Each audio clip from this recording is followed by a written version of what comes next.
మళ్ళీ Covid cases పెరుగుతున్నాయన్న వార్తలు వస్తున్న నేపథ్యంలో అసలు ఎట్లా ఉండబోతోంది? భారతదేశ వ్యాప్తంగా కూడా కోవిడ్ కేసెస్ ఏమన్నా పెరగబోతున్నాయా?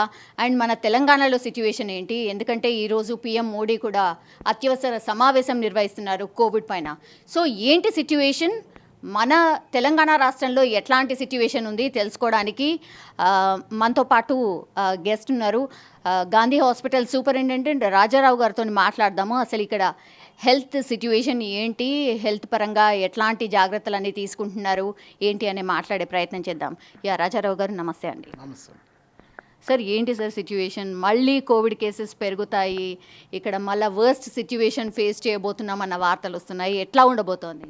అంటే ప్రస్తుతానికైతే మన నైబరింగ్ కంట్రీస్లో చైనా తీసుకోండి, యుఎస్ఏ తీసుకోండి, లేకపోతే బ్రెజిల్ కానివ్వండి, కొరియా కానివ్వండి, అక్కడ కేసులు పెరుగుతున్న నేపథ్యంలో మన సెంటర్ మనకి ఒక అలర్ట్ లాగా ఇచ్చింది. అంతేగాని ఇప్పుడు మన దగ్గర కేసులు అయితే పెరగట్లేదు, పెరిగే అవకాశం ఉంది అని ఒక అలర్ట్ లాగా ఇచ్చారు.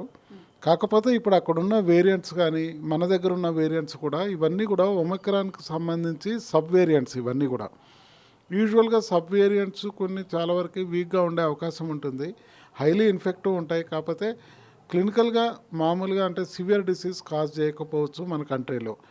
కానీ ఒక్కటైతే భయపడొద్దు, కానీ అప్రమత్తంగా అయితే డెఫినెట్గా ఉండవలసిన అవసరం అయితే ఉంది. ఇప్పుడు చైనాలో అయితే లక్షల కేసెస్ నమోదవుతున్నాయి అని చెప్తున్నారు సార్. ఏంటంటే వార్తలు కూడా వస్తున్నాయి, కొన్ని లక్షల మంది ఆల్రెడీ చనిపోయారు, 10 లక్షల మంది చనిపోయారన్న వార్తలు కూడా వస్తున్నాయి. ఇది ఎంతవరకు నిజం? అంటే అక్కడ జరుగుతున్న విషయాలు మనం అంటే ఇప్పుడు అన్నీ కూడా కరెక్ట్గా ఉండకపోవచ్చు. అంటే వాళ్ళు డిక్లేర్ చేసేదాన్ని బట్టి ఆడ జరుగుతున్న వాస్తవాలు పూర్తిగా మనకు తెలియకపోయినా ఒక్కటైతే నిజం, ఇప్పుడున్న మనకి కోవిడ్లో వచ్చే ఈ సబ్ వేరియంట్స్ ఏవైతే ఉన్నాయో అవి మనం చూసాము. Omicron third wave highly infective, అంటే ర్యాపిడ్లీ ఫాస్ట్ స్ప్రెడింగ్ అవన్నీ కూడా. కానీ క్లినికల్గా అంటే మామూలుగా చూసుకుంటే మైల్డ్ వేరియంట్ ఉండి చాలామంది ఎఫెక్ట్ అయ్యారు మన దగ్గర, కానీ హాస్పిటలైజేషన్ కాలేదు. చాలామంది మనం చూసుకుంటే ఇప్పుడు సెకండ్ వేవ్కి చూసుకుంటే సెకండ్ వేవ్లో చాలా ఉధృతంగా ఉంది, మనకి బెడ్స్ ఆక్సిజన్ సరిపోనంత ఉధృతంగా వచ్చింది. కానీ థర్డ్ వేవ్ వచ్చినప్పుడు కేసులు అన్నీ ఉన్నాయి, అంతకన్నా ఎక్కువగా ఉన్నాయి, కానీ హాస్పిటలైజేషన్ అంతగా లేదు, అంటే సివియారిటీ పెద్దగా లేదు. అలాగే ఇప్పుడు ఈ వేవ్ కూడా వేవ్ రూపంలో వస్తుందా రాదా అనేది డౌటే, కానీ ఒకవేళ వచ్చినా కూడా చాలా కేసులు మైల్డ్గా ఉంటాయి. కాకపోతే మనం ఎందుకు అప్రమత్తంగా ఉండాలి అంటే ఒక 2 విషయాలు అయితే గుర్తుపెట్టుకోవాల్సిన అవసరం ఉంది. ఒకటి, అది మైల్డ్ ఇన్ఫెక్షన్ అయినా కానీ పోస్ట్ కోవిడ్ కాంప్లికేషన్స్ ఏవైతే ఉన్నాయో అవి మాత్రం కొంచెం సివియర్గానే ఉంటున్నాయి. ఇప్పటికీ మనం చూసుకుంటే యాంగ్జైటీ కానీ డిప్రెషన్ కానీ ద క్వాలిటీ ఆఫ్ లైఫ్ సరిగ్గా లేదు పోస్ట్ కోవిడ్ వాళ్ళల్లో చాలామందిలో. సో దీన్ని దృష్టిలో పెట్టుకొని ఇది మైల్డ్ ఇన్ఫెక్షనే కదా, ఇన్ఫెక్షన్ ఈజ్ ఇన్ఫెక్షన్. మైల్డ్ ఉన్నా కానీ దాని కాంప్లికేషన్స్ మనకు మైల్డ్ ఉండకపోవచ్చు, అదొక రీజన్. ఇంకొక రీజన్ ఏంటంటే ఇప్పుడు ఎవరికైతే కోవిడ్ వస్తుందో వాళ్ళల్లో మైల్డ్ ఇన్ఫెక్షన్ ఉండొచ్చు. కాకపోతే వీళ్ళు పోయి ఇంట్లో ఉన్న పెద్దవాళ్ళు కానీ చిన్నపిల్లలు కానివ్వండి, ప్రెగ్నెంట్ లేడీస్ కానివ్వండి, లేకపోతే వాళ్ళ ఇంట్లో ఎవరైనా కోమార్బిడిటీస్ అంటే హార్ట్ డిసీజు, కిడ్నీ డిసీజు, లేకపోతే లంగ్కు సంబంధించిన డిసీజెస్ కానీ ఇట్లా కోమార్బిడిటీస్ ఉన్న వాళ్ళల్లో ఈ వైరస్ తీవ్ర రూపం దాల్చవచ్చు. అంటే ఒక్కొక్క ఇండివిజువల్లో ఒక్కొక్కలాగా ఈ వైరస్ రెస్పాండ్ అవుతుంది. అది కూడా రిస్క్ గ్రూప్లో వాళ్ళు సీరియస్ అయ్యే అవకాశం ఉంటుంది, కాబట్టి వీళ్ళు పోయి వాళ్ళకి అంటించొద్దు. సో ఈ 2 కారణాల వల్ల మనం కేర్ తీసుకోవాల్సిన అవసరం డెఫినెట్గా ఉంది. ఇప్పుడు 1, 2, 3 అండ్ 4th వేరియంట్ చూస్తున్నాం సార్, BF7 వేరియంట్. ఇది సీరియస్గా ఉండొచ్చు అని WHO కూడా ఒక వార్నింగ్ ఇస్తోంది. ఎంత సీరియస్గా ఉండొచ్చు అంటే మనం ప్రిడిక్షన్స్ మాత్రమే చేస్తున్నాం, కానీ మిగతా కంట్రీస్లో చాలా సీరియస్గా ఉంది. కాబట్టి మన భారతదేశంలో కోట్లాది మంది ఉన్నాం కాబట్టి మళ్ళీ ఎట్లాంటి జాగ్రత్తలు తీసుకోవాలి? అండ్ ఇంకోటి ఏంటంటే వార్తలు కూడా వస్తున్నాయి, మేబీ అగైన్ లాక్డౌన్ పెడతారా, అలాంటి సిచ్యువేషన్ రావచ్చా? ఇవాళ పీఎం మోడీ ఎందుకు అత్యవసర సమావేశం నిర్వహిస్తున్నారు అనేది కూడా ఒక టాక్. అంటే ఒక్కటమ్మ, ఇప్పుడు మనం ఫస్ట్ వేవ్ సెకండ్ వేవ్ చూసాక థర్డ్ వేవ్ కూడా మనం ఈ కేర్ వల్లనే మనం కొంచెం అన్నా బయటపడ్డాము. దాని తర్వాత ఇప్పుడు ఏంటంటే అన్ని ఆంక్షలు తీసేసి అన్ని రకాలుగా ఇప్పుడు అన్నీ మామూలుగా నడుస్తున్నాయి. పబ్లిక్ కూడా పెద్దగా కేర్ తీసుకోవట్లేదు. ఇప్పుడు పక్క దేశాలనేమో కేసులు పెరుగుతున్నాయి. వీళ్ళనే మనము అలర్ట్ చేస్తే ఒకవేళ ఇటువంటి వేరియంట్స్ ఏమన్నా వచ్చినా కూడా మనకు సాధ్యమైనంత తొందరగా వాటిని మనం ఇది చేసుకోవచ్చు. ఏ పాండమిక్ అయినా కానీ ప్రివెన్షనే మోర్ ఇంపార్టెంట్. కొన్నేమో న్యాచురల్ ఇన్ఫెక్షన్ వచ్చి దాని నుంచి యాంటీబాడీస్ వస్తాయి, దాని తర్వాత వ్యాక్సిన్ నుంచి యాంటీబాడీస్ ఉంటాయి. ఈ రెండు యాంటీబాడీస్ కూడా కొంచెం పనిచేస్తున్నాయా? ఎందుకంటే మన దగ్గర ఇమ్యునైజేషన్ డెఫినెట్గా we have done better compare to any other country in the world. So అంటే మనం ఇమ్యునైజేషన్ వ్యాక్సినేషన్ ఇచ్చుకున్నాము, న్యాచురల్ డిసీజ్ తోటి కొంత ఇది వచ్చింది, ఈ ఇమ్యూనిటీ ఉంది కాబట్టి దాదాపుగా మనకి అంత ప్రాబ్లం రాదేమోనని ఒక అభిప్రాయం. ఇప్పుడు ఆల్రెడీ కోవిడ్తోని ఎఫెక్ట్ అయిన వాళ్ళకి కూడా మళ్ళీ ఈ B57 వస్తుంది అనేది ఒకటి సార్. అండ్ ఆల్మోస్ట్ అందరికీ 90-95% మంది సెకండ్ డోస్ వరకు అయితే ఫినిష్ చేశారు, కానీ థర్డ్ డోస్ చాలా మంది తీసుకోలేదు. ఎందుకంటే దానికో రీజన్ చెప్తున్నారు సార్. బూస్టర్ డోస్ వల్ల సైడ్ ఎఫెక్ట్స్ చాలా వచ్చాయి, అంటే వాళ్ళకు వీక్నెస్ కానీ లేకపోతే ఇంకా వేరే వేరే కారణాలు చెప్తూ ఉన్నారు. చాలామంది అసలు బూస్టర్ డోస్ తీసుకోలేదు. అది ఎంత ఇంపార్టెంట్, అది ఏమన్నా ఈ B57 నుంచి కాపాడుతుందా? అదమ్మా ఇప్పుడు మనం చూసుకుంటే బేసిక్గా మీరు అన్నది కరెక్టే.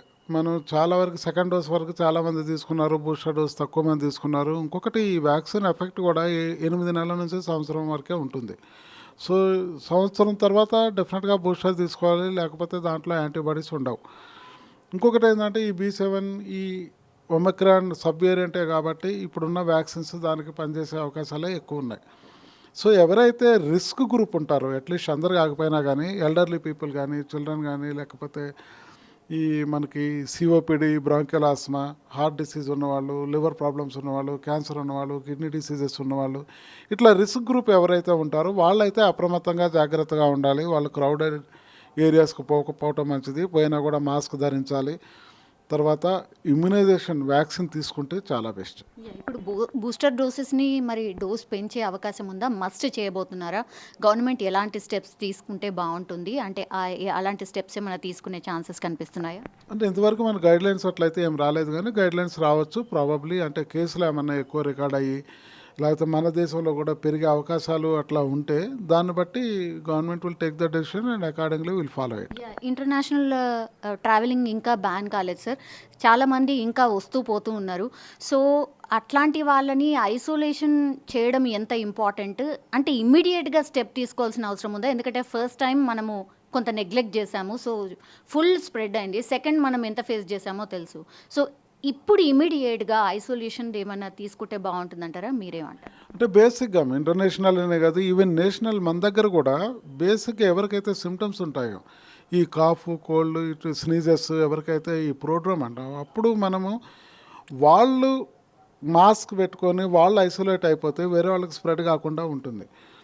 సో ఎస్పెషల్లీ క్లోజ్డ్ ఏరియాస్లో, క్లోజ్డ్ రూమ్స్లో ఎప్పుడు కూడా క్రాస్ వెంటిలేషన్ ఉండాలి. బేసిక్గా క్రాస్ వెంటిలేషన్ లేని రూమ్స్లో పబ్లిక్ ఎక్కువగా ఉన్నప్పుడు డెఫినెట్గా మాస్క్ పెట్టుకోవటం మంచిది. అందులో ఎవరు దగ్గర తుమ్మినా వాళ్ళు ఐసోలేట్ అయిపోతే మిగతా వాళ్ళందరికీ ఇన్ఫెక్ట్ కాకుండా ఉంటుంది. అదొకటి. తర్వాత ఈవెన్ ఫారిన్ ట్రావెలర్స్ కూడా, బయట నుంచి వచ్చేవాళ్ళు కూడా ఎవరికైనా సిమ్టమ్స్ ఉంటే వాళ్ళని ఐసోలేట్ చేసి వాళ్ళని ఇది వాళ్ళు తీసుకుంటారు, ఇప్పుడు తీసుకుంటున్నారు కూడా. అంటే బేసిక్గా అవి these are the standing instructions for any pandemic or any epidemic. అవన్నీ కూడా వాళ్ళు ఫాలో చేస్తారు, వాళ్ళు తీసుకుంటారు. కాకపోతే వచ్చిన వాళ్ళందరినీ మనము ఐసోలేట్ చేయటము ఇదైతే పాసిబుల్ కాదు. అండ్ అట్ దిస్ స్టేజ్ అది పెద్ద హెల్ప్ అవుతుందని అయితే నేను అనుకోను. వింటర్ సీజన్ సార్, కామన్గా ఇదైతే కోల్డ్ కాఫ్ ఇదైతే కామన్గా వస్తూనే ఉంటుంది, మనకు తెలుసు. చిన్నపిల్లలు అండ్ గర్భిణులు ఎస్పెషల్లీ వాళ్ళు ఎట్లాంటి కేర్ తీసుకోవాలి సార్? అంటే వీళ్ళు వల్నరబుల్ గ్రూప్. అంటే ఏ వైరల్ ఇల్నెస్ అయినా కానీ చిన్నపిల్లలు కానీ, లేకపోతే ఎక్స్టెన్స్ ఆఫ్ ఏజ్ పెద్దవాళ్ళలో కానీ, లేకపోతే ప్రెగ్నెంట్ లేడీస్లో కానీ కొంచెం వాళ్ళకి ఇమ్యూనిటీ తక్కువ ఉంటుంది కాబట్టి సివియర్ డిసీజ్ వచ్చే అవకాశాలు ఎక్కువ ఉంటాయి. కాబట్టి వాళ్ళు డెఫినెట్గా కేర్ తీసుకోవాలి వాళ్ళు.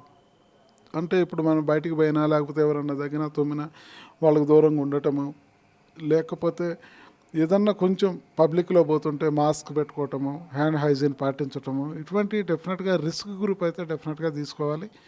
వీళ్ళు ఎప్పుడూ కేర్ తీసుకోవాలి. ఇప్పుడు కోవిడే లేకపోవచ్చు, మన దగ్గర ఉన్న వైరసెస్ చాలు. ఇన్ఫ్లుయెంజా వైరస్ అని ఉంటుంది, ఈ స్వైన్ ఫ్లూ వైరస్ ఉంటుంది, చాలా రెస్పిరేటరీ వైరసెస్ ఉంటాయి. వాటి నుంచి కూడా న్యూమోనియాస్ ఇవన్నీ కూడా వచ్చే అవకాశాలు ఉంటాయి. సో ఒక్క కోవిడ్ అనే కాదు, చాలా వైరసెస్ చాలా ఇది ఉంటాయి. కాబట్టి మీరు గమనిస్తే మనకి ఈ ఫస్ట్ వేవ్, సెకండ్ వేవ్ అప్పుడు అందరూ కూడా ఇవన్నీ పాటించడం వల్ల చాలా డిసీజెస్ తక్కువైపోయినాయి మనకి.